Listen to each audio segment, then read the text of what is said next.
পদত্যাগ করছেন না মমতা বন্দ্যোপাধ্যায়, প্রতিবাদ হিসেবে পদত্যাগ করছেন না মমতা বন্দ্যোপাধ্যায়। কমিশনের বিরুদ্ধে জোর করে হারানোর অভিযোগ, রাজভবনে গিয়ে পদত্যাগ করতে হয় এবং তিনি জানাচ্ছেন যে জোর করে দখল করে ভোট লুট হয়েছে।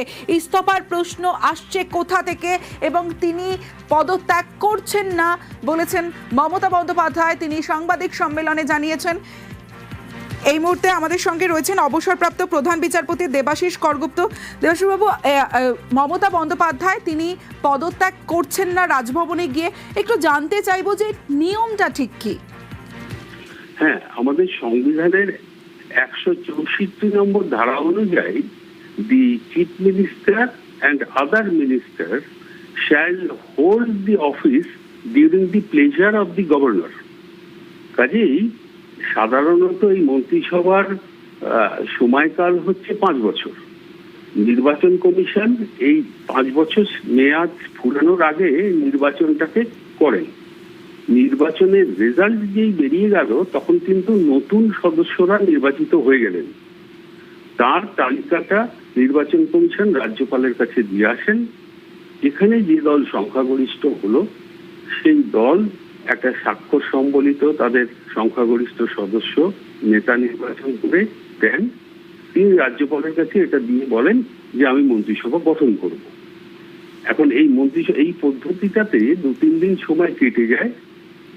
রীতি অনুযায়ী দেখা যায় যে যদিও মেয়াদ শেষ হয়ে গেছে তবুও যিনি মুখ্যমন্ত্রী আছেন তিনি পদত্যাগ করেন এবং রাজ্যপাল সাধারণত তাকেই অনুরোধ করেন যে আমি কেয়ারটেকার গভর্নমেন্ট হিসাবে তিনি যাতে তার মন্ত্রিসভা নিয়ে নতুন মন্ত্রিসভা শপথ গ্রহণ করার পর্যন্ত সরকারের কাজটা চালিয়ে যান এবং তিনি পুনর্নিয়োজিত হন।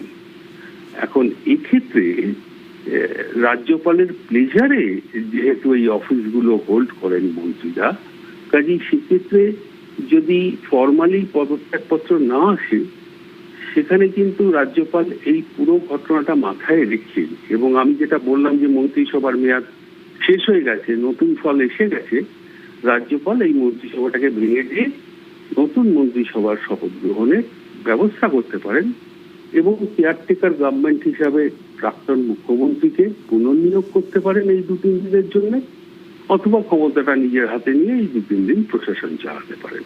এটাই নিয়ম। এখানে কোনো সংকট আসবে বলে আমার মনে হয় না। আচ্ছা, অনেক ধন্যবাদ আপনাকে।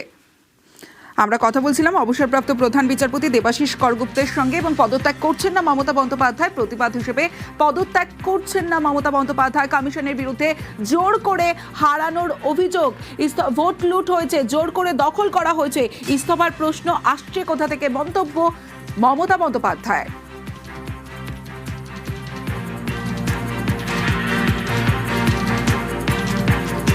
কি বলেছেন মমতা বন্দ্যোপাধ্যায় শোনাবো আরো একবার। কেন, কিসের জন্য? আমরা তো হারিয়ে নিচে যাবো। হারলে আমি যদি শপথ নিতে যেতাম তাহলে আমি রেজিগনেশনটা করতাম। এখন তো কোয়েশ্চেন ডাজন্ট অ্যারাইজ। জোর করে দখল করে যদি কেউ মনে করে যে আমি কি রেজিগনেশন দিতে হবে, no, not that. Now also I want to say that we didn't lose the election. It is their forceful attempt to defeat us. Officially they may, through election commission, can defeat us. But morally I am telling you that we won the election. পদত্যাগ করছেন না মমতা বন্দ্যোপাধ্যায়, এই নিয়ে তোপ দেখেছেন দিলীপ ঘোষ। মমতা ব্যানার্জি জিতলে নৈতিক, বাকি অনৈতিক। জনতার আশীর্বাদকে যে স্বীকার করে না, রাজনীতির কোনো জায়গা নেই। ট্রাম্প যেমন হারার পরেও সরেননি, লোকজনকে রাস্তায় নামিয়ে ঝামেলা করার চেষ্টা করেছিল।